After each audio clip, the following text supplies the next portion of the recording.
하나님 말씀 보겠습니다. 골로새서 2장 6절부터 7절까지 보겠습니다. 골로새서 2장 6절부터 7절입니다.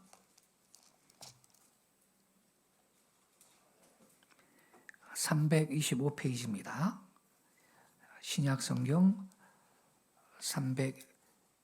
324페이지 골로새서 2장 6절부터 7절 우리 다 같이 한 목소리로 읽겠습니다. 시작. 그러므로 너희가 그리스도 예수를 주로 받았으니 그 안에서 행하되 그 안에 뿌리를 박으며 세움을 받아 교훈을 받은 대로 믿음에 굳게 서서 감사함을 넘치게 하라. 아멘. 다음 주일은 추수감사절로 지킵니다. 그래서 오늘 아침에는 본문 말씀을 중심으로 감사를 넘치게 하라, 이러한 제목 아래 말씀을 드리겠습니다. 우리가 함께 읽은 말씀에 보면 너희가 그리스도 예수를 주로 받았으니 그 안에 뿌리를 박으며 그 위에 세움을 잇고, 그 위에가 의미상 있는 겁니다.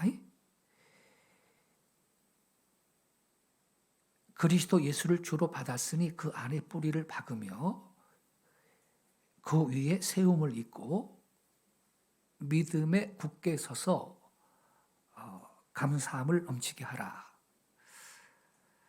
제가 성경을 읽을 땐 굳이 성경 구절을 없애지 말아주세요. 자막을. 우리 미디어 팀. 굳이. 그래야 같이 읽을 거 아니에요?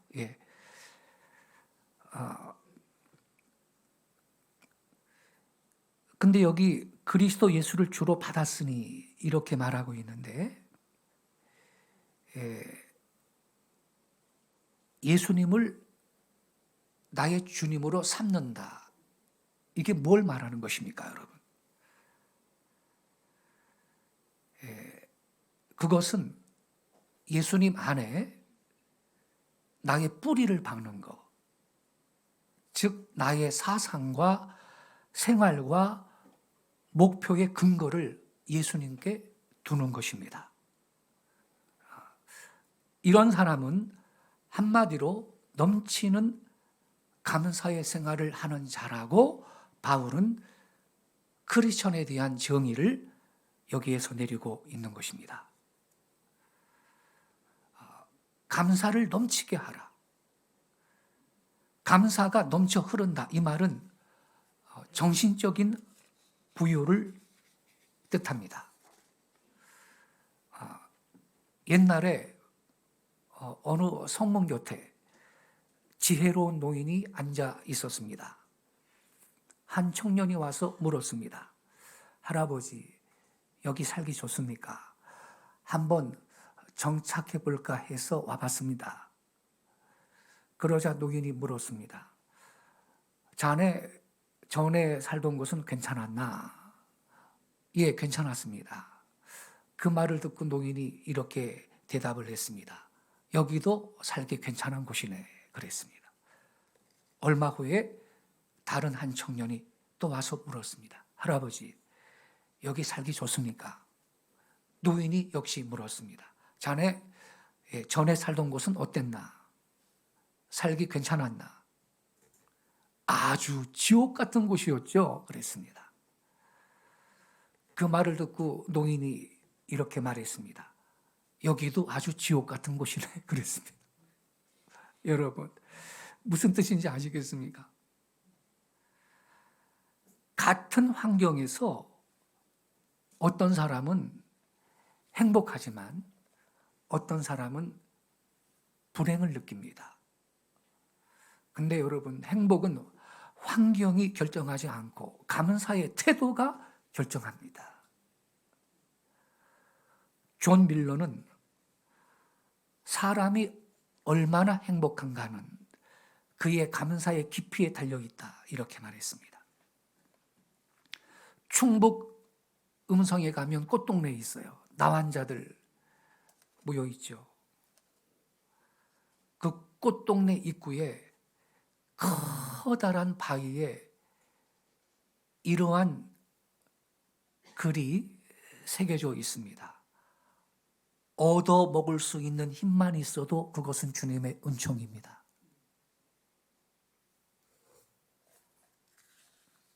여러분, 깡통을 주어도요, 깡통을 손에 들 수 없는 불쌍한 사람들이 많더라는 것입니다. 두 다리로 걸어가서 밥 한 술 얻어올 수 없는 그런 사람들이 많더라는 것입니다. 밥을 비벼줘도 제 손으로 밥숟갈을 뜰 수 없는 그러한 병자들이 많더라는 것입니다.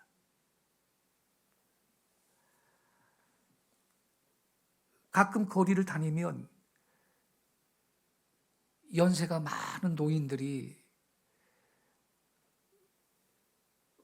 손수레에다가 이 종이 박스 같은 거 가득 싣고 그거 모아가지고 그거 뭐 박스 하나에 가져가봤자 뭐 100원도 안 되는데 그렇게 힘들게 사는 분들 볼 때가 있죠.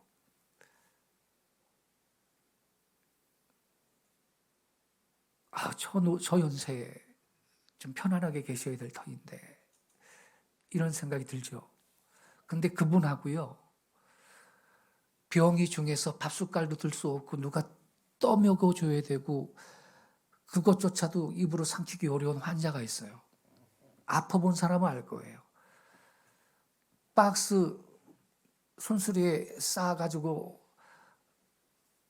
살아보겠다고 다니는 그 노인하고 자기 손으로 숟가락 들 힘도 없는 사람하고 누가 더 복 있는 사람, 행복한 사람입니까? 그렇습니다. 우리는요, 얻어먹을 수 있는 힘만 있어도 그것은 주님의 은총입니다.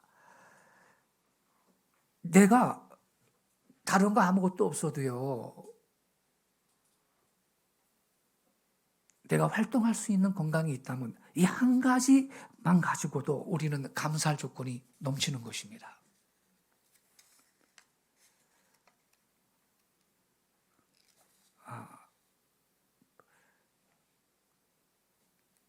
히브리서 12장 1절 그 2절에 보면요, 이런 말씀이 있어요. 믿음의 주요 또 온전케 하시는 이인 예수를 바라보자.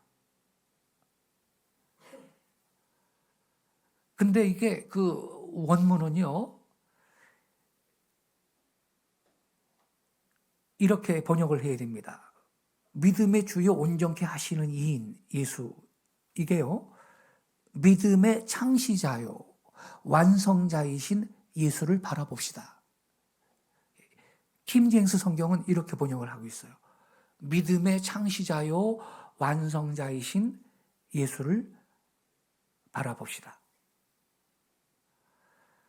여러분, 우리 주 예수님은 믿음의 창시자이며 믿음의 완성자가 되시고 또 우리의 신앙의 모본이 되시는 분이므로 우린 예수를 바라봐야 됩니다. 그래서 이 시간에 우리 예수님께서는 어떻게 감사를 했을까? 우리 예수님께서 하나님께 감사하신 세 경우를 통하여 감사의 뜻을 살펴보도록 하겠습니다. 첫째로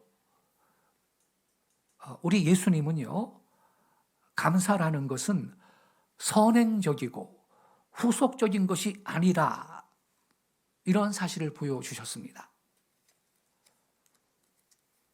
요한복음 6장 11절에 보면요, 우리 예수님께서 떡 5덩어리로 또 물고기 2마리로 5,000명을 먹이신 오병이어의 기적 기록이 되어 있습니다. 근데 그 기적을 행하실 때 우리 예수님께서 먼저 하신 일이 있는데 감사를 하셨습니다. 요한복음 6장 11절에요. 예수께서 축사하신 후에 이렇게 되어 있어요.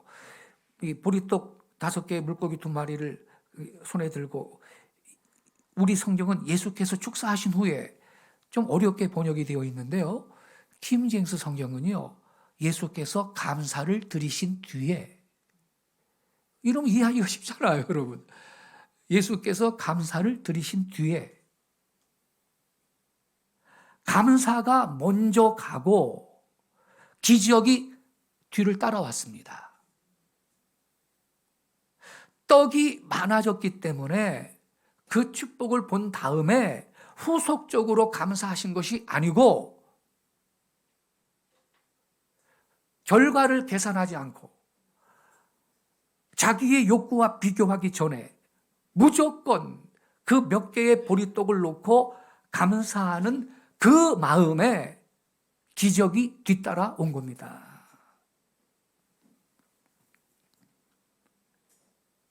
그래서 여러분, 현재 내가 갖고 있는 그거, 이걸 감사하는 사람한테 하나님은 더 주십니다. 그러나 지금의 상태에 감사할 줄 모르는 사람, 그는 가진 것마저도 잃게 될 것입니다. 이 감사하는 마음은 하늘의 문을 열고 기회와 미래의 문을 열게 하고, 감사할 줄 모르는 마음은 열린 문도 닫아버릴 것입니다. 우리 예수님이 마태복음 4장 24절 25절에 이렇게 말했습니다. 너희의 헤아리는 그 헤아림으로 너희가 헤아림을 받을 거다 그랬습니다. 감사의 조건을 헤아릴 수 있기를 바랍니다. 불평의 조건을 헤아리지 말고 너희의 헤아리는 그 헤아림으로 너희가 헤아림을 받을 것이며, 그 다음 말씀이 더 중요해요. 더 받으리니, 이렇게 되어 있다고요. 더 받는다는 거예요. 더 받으리니, 있는 자는 받을 것이요 없는 자는 그 있는 것까지도 빼앗기리라 그랬습니다. 미국 캘리포니아에서요, 한 재미있는 여성이요, 남편을 팔겠다고 이색 광고를 낸 적이 있습니다. 왜 그런 행동을 했느냐? 남편이 사냥하고 골프, 자기 취미에만 아주 몰두를 하는 거예요. 그래서 남편이 너무 미워가지고 반발한 행위로 이색 광고를 낸 거예요. 남편을 팔겠다고. 내용이 뭐냐? 남편을 영가로 양도함, 사냥과 골프 도구 및 개는 덤으로 드림, 이렇게 했어요.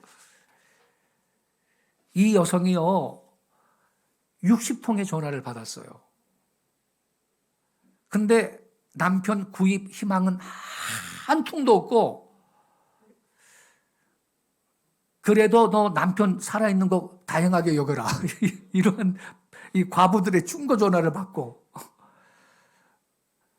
남편과 헤어진 다음에 애 키우느라고 엄청 고생했다, 이러한 이혼녀들의 충고 전화만 왔다는 거예요. 그리고 남편 말고 걔만 팔 수 있냐? 이런 전화가 왔대요. 예. 그러니까 우리 여전도 회원 여러분, 남편이 좀 안 좋아도 절대로 이런 광고를 내지 마세요. 광고비만 버리는 겁니다. 예. 그냥 남편이 곁에 있는 것으로 감사할 줄 알라 그랬어요. 그런 전화만 받은 거예요. 여러분, 이 감사한다는 것은요, 단순히 리액션, 무슨 반사적 대답, 이런 거 아닙니다. 누가 나한테 이렇게 해줬으니까, 하나님이 나한테 뭘 줬으니까 거기에 반응하는 용어가 아니라는 겁니다. 감사가. 감사의 마음은 축복을 혹은 행복을 창조하는 원동력이 되는 것입니다. 미국의 감사절은요, 초창기 이 청교도 이민자들을 도와준 인디언들, 그리고 고통을 견디게 해주신 하나님께 대한 감사로부터 시작이 되었습니다. 그들이 처음 감사의 예배를 드릴 때 인디언들 초청했거든요. 인디언들이 도와줬어요, 정착을. 항해 도중에, 그리고 첫 겨울을 나는 동안에 절반이 죽는 무서운 시련과 고생스러운 이민이었지만 그들은요, 감사를 먼저 내세우고 새 땅에다 발을 붙였습니다. 신천지를 맨손으로 개척하여 오늘의 초강국 미국을 건설한 원동력이 뭐냐? 감사하는 마음이었다. 이거 잊어서는 아니 되는 것입니다.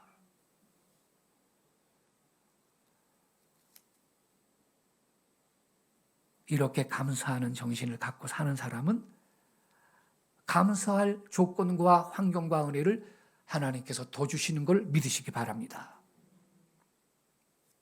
이것이 오늘날 남미와 북미의 차이입니다. 남미 이민자들이 감사하고 국가를 세운 적이 없습니다. 황금만 찾아갔던 것입니다. 그런데 천연자원은 남미가 더 많다는 것입니다. 두 번째로요, 우리 예수님은 넘치는 감사가 믿음의 표현임을 보여주셨습니다. 여러분, 감사는요, 믿음의 표현이다. 이걸 꼭 기억하고 계세요. 믿음이 있는 사람이 감사한다, 이 뜻입니다. 요한복음 11장에 보면요, 우리 예수님께서 죽은 나사로를 살리시는 그 장면이 기록이 되어 있거든요.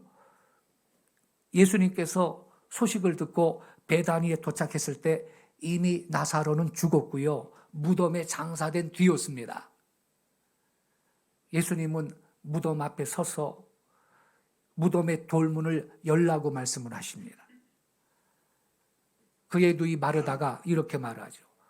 아유, 벌써 죽은 지 나흘이 되었어요. 무덤 문을 열 필요가 뭐 있겠어요? 이렇게 반문을 했을 때 예수님은 믿음은 너는 영광을 볼 거다 그랬어요. 믿음은 하나님의 영광을 볼 거다. 그렇게 예수님이 말씀하셨어요. 무덤 문을 열었죠. 그때 우리 예수님이 요한복음 11장 41절에 보면요, 하늘을 우러러 보시면서 아버지 하나님 감사합니다. 그렇게 먼저 기도했어요.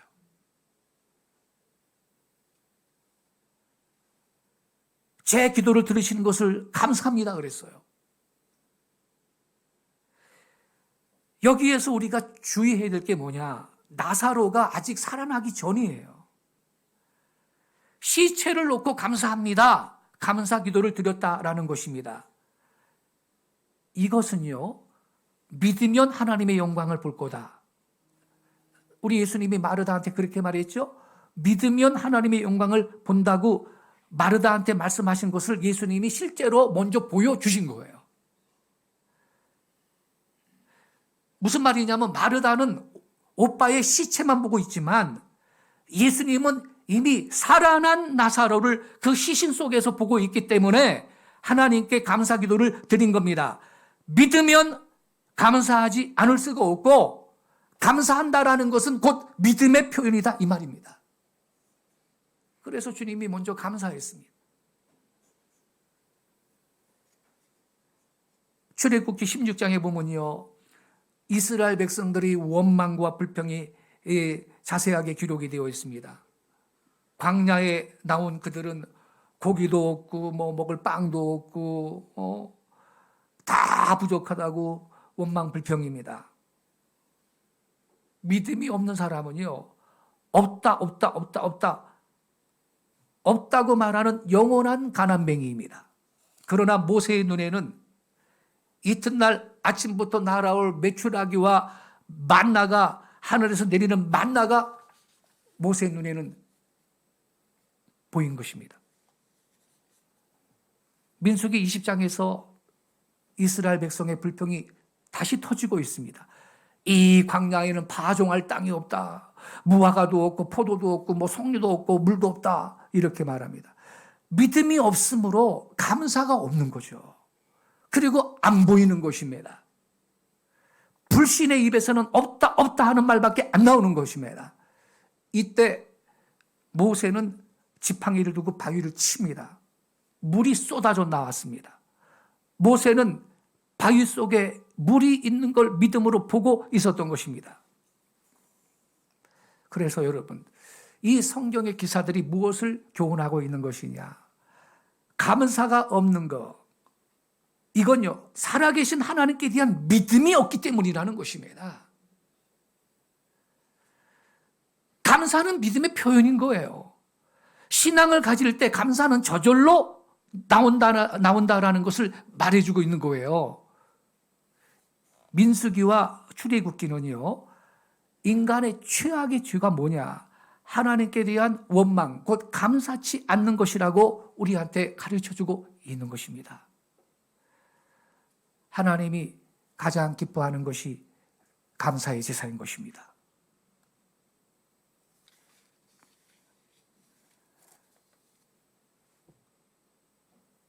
그 애굽에서 노예 생활을 하고 있는 이스라엘 백성들 구출해 줬는데 그들은 언제나 원망 불평이 앞서가는 것입니다. 그러니까 망하는 것입니다.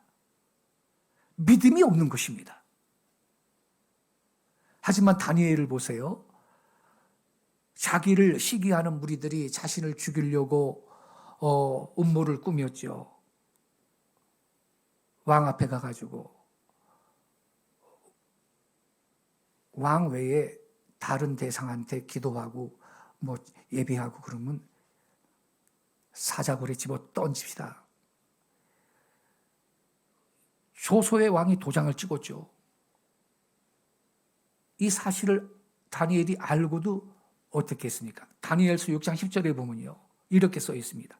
다니엘이 이 조소의 왕의 도장에 찍힌 것을 알고도 자기 집에 돌아가서는 윗방에 올라가 예루살렘으로 향한 창을 열고 전에 하던 대로 하루에 3번씩 무릎을 꿇고 기도하며 그의 하나님께 감사하였더라. 감사가 그때 나옵니까?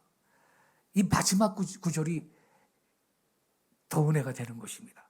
그의 하나님께 살려달라고 부르짖었더라? 이게 아니고 기도하며 그의 하나님께 감사하였더라.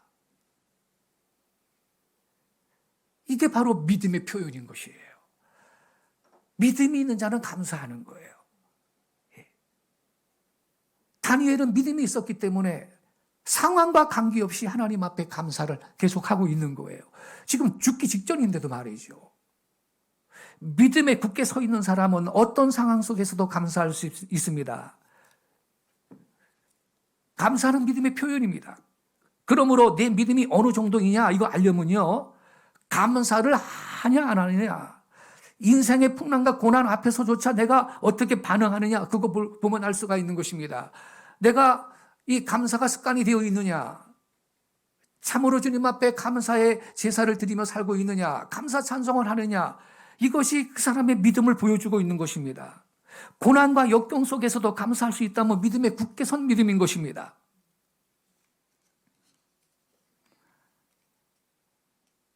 감사는 믿음의 표현인 것입니다.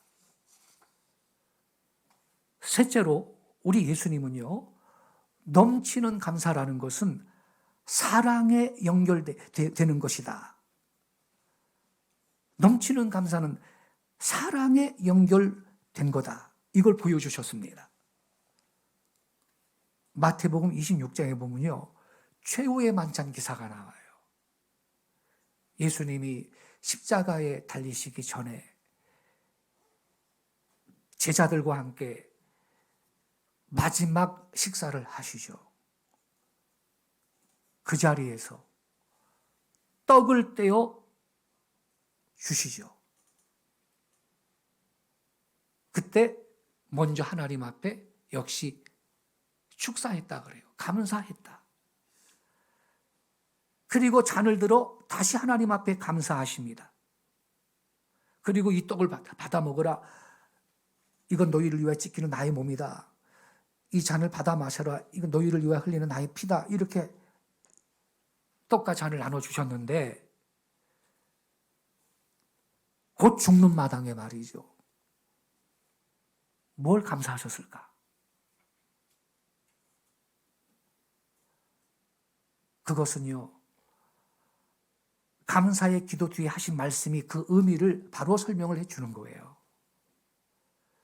떡을 떼어 감사하시고 제자들에게 내주시면서 이것이 내 몸이다 하시고 잔을 나눠주셨고, 또 잔을 들어 감사하시고 제자들에게 내주시면서 이것은 많은 사람을 위하여 흘리는 나의 피다, 이렇게 말씀을 하셨죠. 즉 우리 예수님께서 감사하신 것은 인간의 속죄를 위하여 자기의 몸과 피를 내어주는 것을 감사하신 것입니다.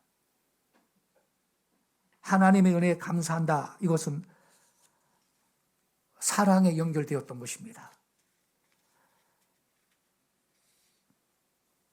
요한 1서의 말씀대로 여러분, 우리가 먼저 하나님을 사랑한 것이 아니고 하나님이 먼저 우리를 사랑하셨다는 이 은혜에 우리가 감격할 때 우리도 사랑하지 않을 수가 없는 것이고,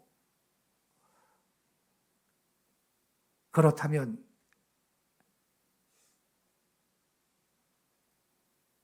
그 사랑은 하나님께 바치는 감사의 제사가 되는 것입니다. 예수님의 감사는 사랑으로 연결되어 있었습니다.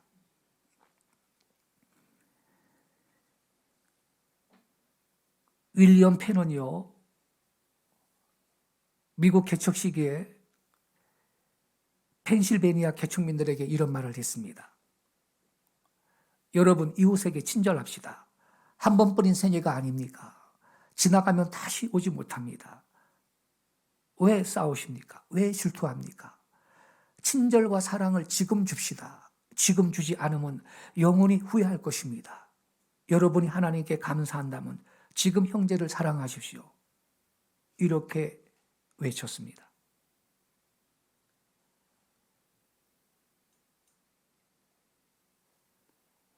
우리 예수님, 우리 이 신앙의 모본이 되시는 예수님, 그분은 감사라는 것은 사랑으로 연결됨을 몸소 보여주셨는데, 하나님이 이렇게 우리를 먼저 사랑하셨다, 이 은혜에 감격할 때 우리도 사랑하지 않을 수가 없다는 것이 하나님께 바치는 감사의 제사가 될 겁니다. 사람이 재산을 늘리는 데에는 두 가지 방법이 있다 그래요. 하나는 물론 돈을 많이 버는 거죠. 그게 부자가 되는 길이고요. 다른 하나는 이미 가지고 있는 돈의 가치를 높이는 것이래요.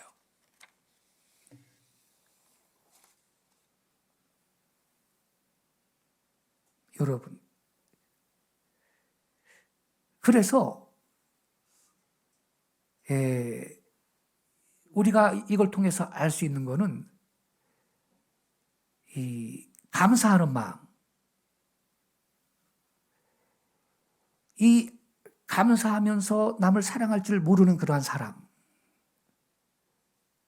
이러한 사람은 예금 장구와는 관계없이 이미 인간으로서 평가절하된 가난뱅이입니다. 하지만 현재 내가 갖고 있는 그 재물과 인격이 감사를 통해서 평가절상이 되어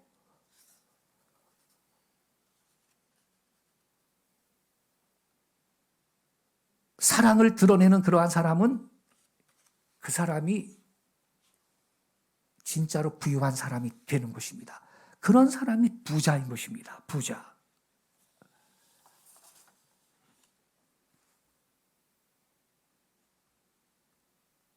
감사함을 넘치게 하라. 주 안에 뿌리를 받고 사는 사람은 하나님께 감사한다라는 것입니다. 골로새서 3장 16절은 마음의 감사함으로 하나님을 찬양하라 그랬습니다. 찬양도 마음의 감사함으로 찬양을 해야 한다는 것입니다. 스데반은 돌에 맞아 순교하면서도 감사했습니다. 초대교회 성도들은 사자굴 속에 던져지면서도 감사했습니다. 일제시대 때는 신사참배 거절로 순교하면서 감사했습니다. 6.25 때는 총에 맞아 죽으며 감사했습니다. 6.25 때 피난 온 북한 기독교인들은 천막교회에서 가만히 깔고 예배할 때 하나님 앞에 감사했습니다. 신앙의 자유를 찾아 모든 것 버리고 올라맸던 그분들, 그 차가운 천막교회에서 가만히 깔고 예배할 때 그들은 감사했습니다. 주 안에 참으로 우리가 뿌리를 받고 사는 사람이라면 하나님 앞에 감사의 제사를 드린다는 것입니다. 뿌리가 깊이 박혀 있을 때는 폭풍우가 와도 흔들리지가 않습니다. 그래도 감사하는 것입니다. 우찌무라 간조 알죠? 일본의 저명한 기독교 신자인데 초등학교 4학년 때요, 이질에 걸렸어요. 이질. 그래가지고 뇌성마비를 얻어가지고 듣는 것과 보는 것과 눈꺼풀을 움직이는 것 외에 아무것도 할 수 없게 되었습니다. 우찌무라 간조. 그의 신체는요, 머리만 크게 발달하고 나머지는 어린아이의 것 그대로인 채 흐느적거리는 그야말로 볼품없는 몰골이었습니다. 그에게는 어머니 한 분밖에 없는데, 어머니가 밖에 나가실 때 성경책을 머리맡에 펴두고 머리를 받쳐놓고 나가는 거예요. 그러면 엄마가 집에 오실 때까지 그 장만 볼 수밖에 없어요. 그 장만 봐야 돼요. 그런데 어느 날 고린도후서 12장을 펴놓고 엄마가 나가셨어요. 그러니까 아침부터 저녁까지 고린도후서 12장만 읽는 것이죠. 머리를 이렇게 받쳐놓고 갔어요. 예. 고린도후서 12장 읽어 내려가던 중이었는데 9절부터 10절에 이런 말씀이 있는 거예요. 제가 읽어드릴게요. 내게 이루시기를 내 은혜가 내게 족하도다. 이는 내 능력이 약한 데서 온전하여짐이라 하시니라. 이러므로 도리어 크게 기뻐함으로 나의 여러 약한 것들에 대하여 자랑하리니 이는 그리스도의 능력으로 내게 머물게 하려 함이라.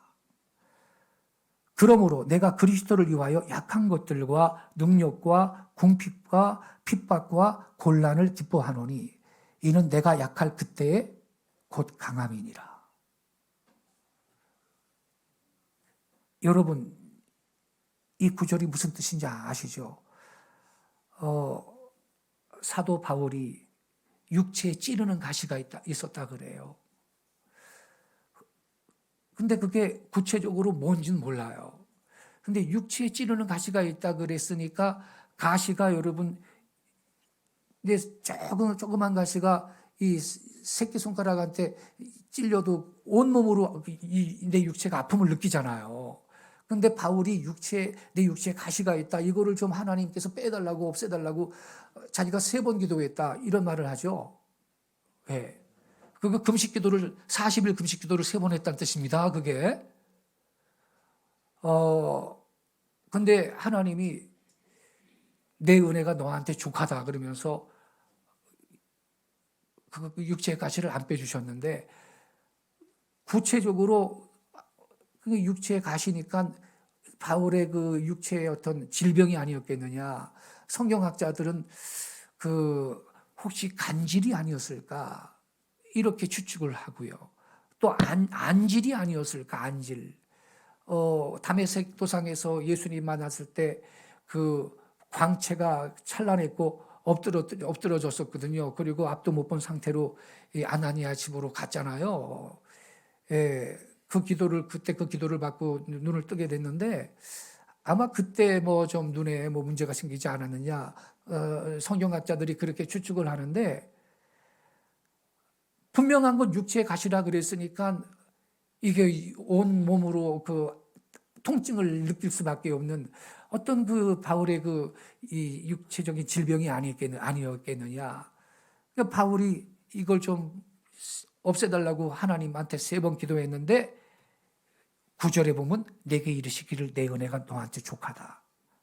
이는 내 능력이 약한 데서 온전하여짐이라 하시니라. 이런 응답이 오는 거예요. 이러므로 도리어 크게 기뻐함으로 나의 여러 약한 것들에 대하여 자랑하리니 이는 그리스도의 능력으로 내게 머물게 하려 함이라. 10절에 그러므로 내가 그리스도를 위하여 약한 것들과 능력과 궁핍과 핍박과 곤란을 기뻐하노니 이는 내가 약할 그때 곧 강함이니라. 여러분, 내가 연약해질수록, 내가 하나님 앞에 스스로 작은 자가 될수록 하나님이 나한테 힘이 되시고 능력이 그만큼 강한 힘으로 붙잡아 주시는 걸 믿으시기 바랍니다.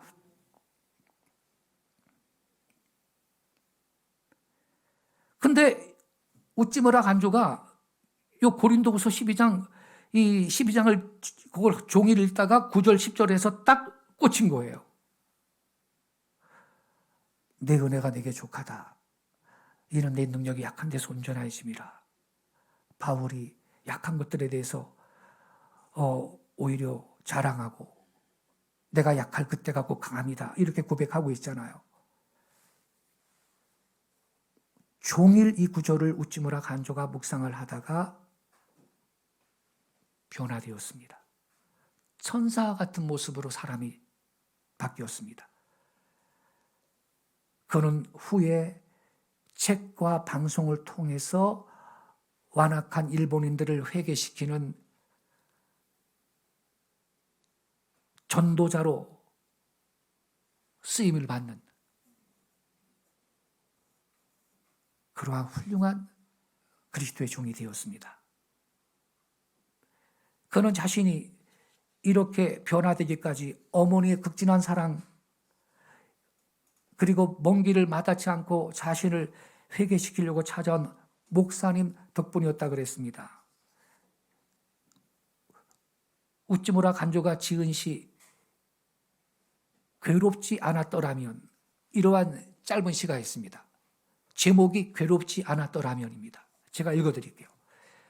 만일 내가 외롭지 않았더라면 하나님의 사랑을 받아들이지 않았을 것을, 만일 모든 형제 자매들도 괴롭지 않았더라면 하나님의 사랑은 전해지지 않았을 것을, 만일 우리 주님이 괴롭지 않았더라면 하나님의 사랑은 나타나지 않았을 것을, 이렇게 웃지 마라 간조가 노래했습니다.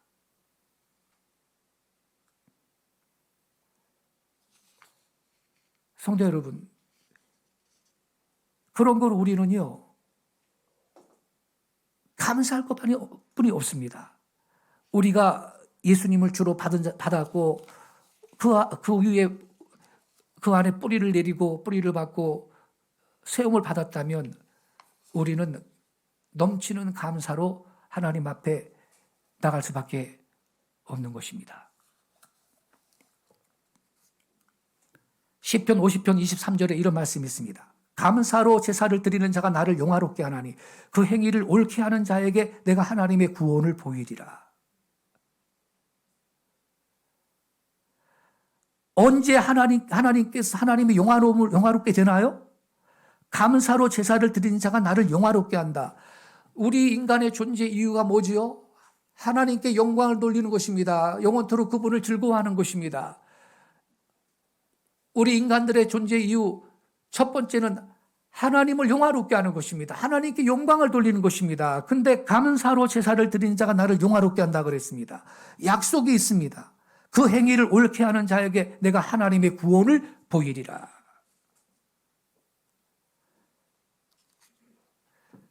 감사의 노래를 부르고 감사를 입술로 고백하고 그렇게 할 때 은혜가 더하여지고 넘쳐서 결국은 하나님께 영광을 돌리게 될 것입니다. 그래서 여러분, 감사는 하나님께서 우리 주위에 베풀어 주신 은혜를 끌어모으는 자석과 같아요. 자석을 가지고 땅에 끌고 다니면 눈에 보이지 않던 쇳가루들이 수북하게 달라붙어요. 그와 같이 감사를 고백하고 노래하면 하나님이 내 삶 주위에 주신 많은 은혜들이, 안 보였던 그 축복들이 내가 감사할 때 내 삶 가운데 드러나게 되고 다가오는 것을 믿으시기 바랍니다. 그래서 우리는요, 오늘 본문 말씀대로 감사를 하는 건 당연한데 감사를 넘치게 하라 그랬거든요. 넘치는 감사로 주님 앞에 영광을 돌릴 수 있기를 바랍니다. 그럼 하나님이 내 눈에 안 보였던 축복과 은혜들이 달라붙게 해주실 것입니다. 내 삶 가운데 오게 해주실 것이에요. 옛날 독일에서 있었던 유명한 이야기가 있습니다. 어느 해인가 그 땅에 흉년이 극심하게 들었습니다. 많은 사람들이 굶주리고 있습니다. 그때 어느 돈 많은 노인 부부가요, 날마다 빵을 만들어가지고 동네 아이들한테 나눠줬죠. 그들은 아이들한테 빵을 한 개씩만 갖고 가게 했습니다. 그러다 보니까 아이들이 조금이라도, 이 빵이 조금이라도 더 커 보이는 빵을 차지하고 싶어가지고 난리를 들었습니다. 그 가운데 한 여자아이만큼은 예외였습니다. 항상 맨 끝에 섰습니다. 자연히 그 아이한테 돌아가는 빵은 항상 제일 작은 거였습니다. 아이들이 저마다 더 큰 빵 자기가 갖겠다고 정신이 팔려가지고 자기한테 빵 준 그 노인 부부한테 고맙다는 말조차 제대로 할 겨를이 없었는데, 그 여자아이는 제일 작은 빵 차지하면서도 언제나 잊지 않고 작은 빵을 들고 그 노인 부부한테 고맙습니다라고 말하는 걸 잊지 않았습니다. 그러던 어느 날 여전히 그 여자아이는 맨 끝에 섰습니다. 그날따라 그 여자아이한테 돌아온 빵은 유난히 더 작아 보였습니다. 더 작으니까 아무도 그 빵을 먼저 집어가지 않았습니다. 그럼에도 불구하고 그 여자아이는 여러 때와 마찬가지로 그 노인 부부한테 빵을 주셔서 감사하다고 인사를 하고 집으로 돌아갔습니다. 여자아이가 집에 와가지고 빵을 먹으려 하다가 깜짝 놀랐습니다. 빵 속에 금화 한 입이 들어있었습니다. 금화 한 입이. 그 옆에 메모지에 이렇게 적혀 있었습니다. 이것은 너처럼 작은 것일지라도 잊지 않고 감사하는 사람을 위해서 우리가 마련한 선물이란다.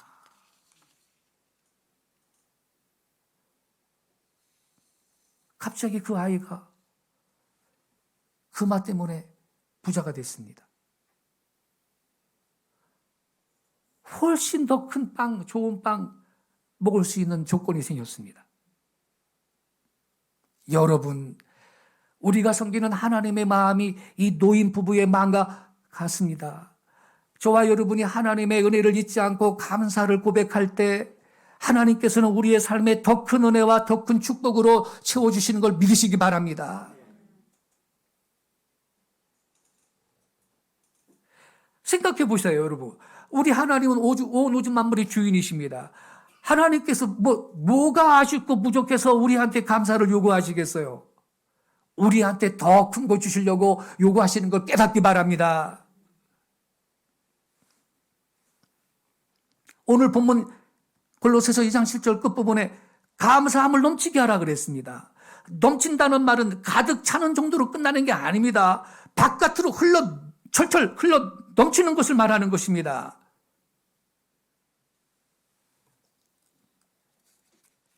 올해도 우리는 참 다사다난한 한 해를 보냈습니다. 사건, 사고도 많았습니다. 이태원에서는 갑자기 157명이나 압살을 했습니다. 근데 저와 여러분, 여기까지 올 한 해도 하나님께서 우리의 삶을 인도해 주셨습니다. 이게 얼마나 감사한 일입니까, 여러분? 그런 거로 우리는 이제 다음 주일 추수감사주일인데 이 뜻깊은 추수감사주일을 맞이하여 한 일에 동안 감사의 조건들을 헤아려 보세요. 너희 헤아리는 그 헤아림으로 너희가 헤아림을 받을 거라 그랬거든요. 우리가 감사의 조건을 헤아리면 하나님은 더 많은 감사의 조건들로 우리의 삶을 채워주실 걸 믿습니다. 그래서 한 일에 동안 올 한 해 동안 하나님께서 나의 삶 가운데 베풀어 주신 그 은혜들을 하나하나 좀 헤아려 보시고, 그리고 입술로 고백하고 마음으로 고백하고 찬송으로 고백하고 예물로 고백하고, 그래서 참으로 하나님께서 기뻐 받으시는 추수 감사절 예배가 될 수 있는 그러한 성도들이 되시기를 예수님의 이름으로 축원합니다. 기도하겠습니다.